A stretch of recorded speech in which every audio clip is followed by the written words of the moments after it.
Hey Brookstone, my name is Kathleen Pease. I'm a 2005 graduate of Brookstone, and I'm so excited that you asked me to participate in your impact project about organ donor awareness. It's a topic that's near and dear to my heart, so I'm just so excited that you chose it to be your focus this year. It doesn't really seem that long ago that I was in your shoes at Brookstone. I can still remember being in Mr. East's freshman English class and hearing the story of how a transplant saved his wife's life.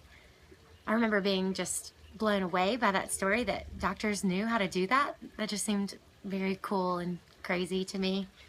But I also don't think I would have believed you if you had told the high school version of myself at that time that at the age of 25 I would be a kidney donor. So here's just my story in a nutshell. I can remember sitting on the beach with my cousin Amanda about 4 years ago, and she was explaining to me and my family about her boyfriend Nick and how sick he was. He had a disease called polycystic kidney disease, which is just a nasty disease that creates cysts on the kidneys and lowers their function and has all sort of side effects as a result. He just had low energy, he was in a ton of pain and discomfort all the time, and he really was about to head to dialysis if he did not get a kidney soon. Now what's cool about kidney transplants is that the donation can usually come from a live donor, and a lot of times people will get their family members to donate to them. But unfortunately for Nick, almost all of his family members had the same disease, so he knew that he was going to have to get his kidney from somewhere else. So fast forward a little while from that conversation, and my life was just continuing as usual. In the back of my mind, every once in a while would think, I wonder if I could be a match for Nick. But I really never felt called to action until I heard a story about this guy named Clay from Columbus. Clay and I both grew up in Columbus, so we knew each other our whole lives, and we were both at Auburn University at the same time. So we just knew each other. Then I heard after college that he got really sick and needed a new kidney, and actually his nurse at Emory donated to him.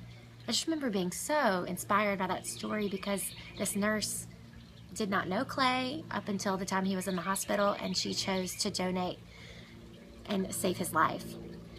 And it sort of made me wonder, could I really do that? And I came to the decision that I really could. So I texted my mom that night and I said, hey, I think I'm gonna get checked to see if I can donate to Nick.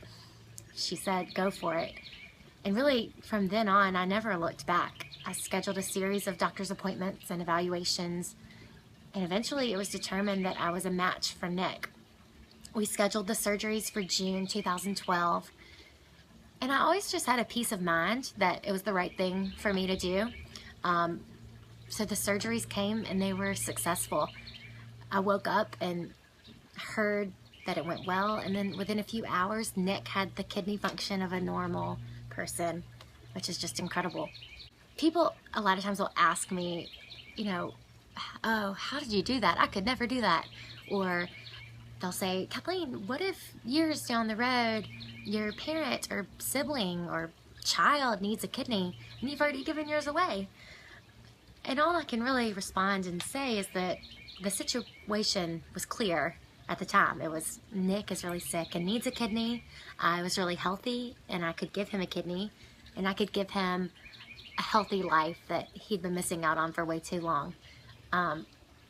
So I always say that if you're healthy enough, open your mind to the possibility of being an organ donor. And that can mean a bunch of different things. It doesn't necessarily mean being a kidney donor.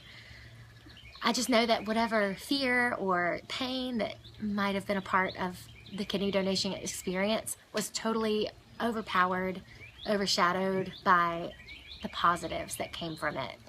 It was very cool because the next year, Nick and Amanda got married, and I was there and I got to see Nick healthy and happy and full of energy, and it was because he had a brand new kidney. So thank you again for asking me to be a part of this great thing you're doing today. Again, if you have questions about the kidney donation process, I know that my aunts or my cousins or nieces or nephews at Brookstone can put you in touch with me. I hope you'll have a great day, and thanks again for asking me to participate. Thanks.